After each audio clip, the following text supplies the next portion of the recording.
ওইসব করোনা টিকা ফিকা ও আমাকে লাগে না।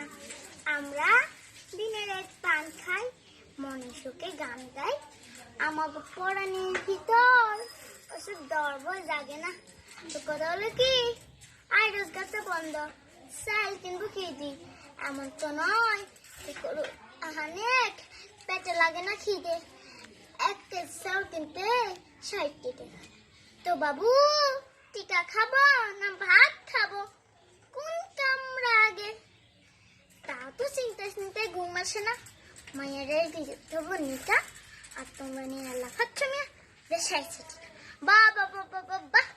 তো কই কি দেশে তো কত কি আইলো, তো কেডা পাইলো আর কেডা খাইলো? গরিফের রিলিফ আইলো, চুল বান্দার টিলিফ আইলো, গঙ্গা দিস্তা নদী আইলো, নরেন্দ্র মোদী আইলো, বিপাশা পুষো কি কই পশু আইলো, কোরবানির পশু আইলো, সেমেটিসটা কি জানি কোন বল খেলেছে। ও মেসি আইলো, জিদান আইলো, আইলো শাহরুখ খান।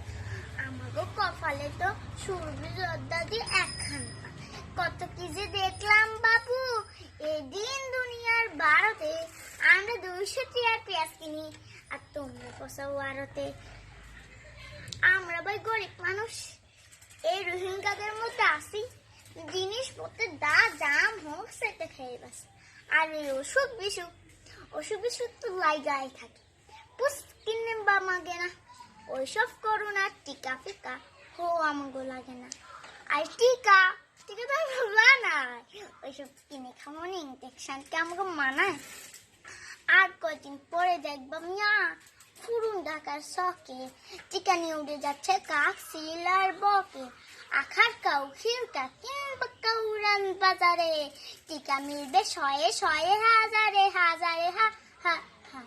আচ্ছা আমাগো দেশে করোনাতে নিজের অবস্থায় টাইট, সকাল সন্ধ্যা সরবা ফাইল লগে করা লাগে তার ভাই। তাছাড়া রাস্তাঘাটে যে ঠাসি আর ফেরিঘাটে যে ভিড়, তাতে করোনা ভ্যাটকাইয়া হয়ে গেছে কি হা হা হা। আচ্ছা শয়তান বালুয়ার এমন টিকা কি আছে? এই টিকাটা দেখবার জন্য আমার পরাণের মধ্যে আছে টিকা আছে। ধন্যবাদ।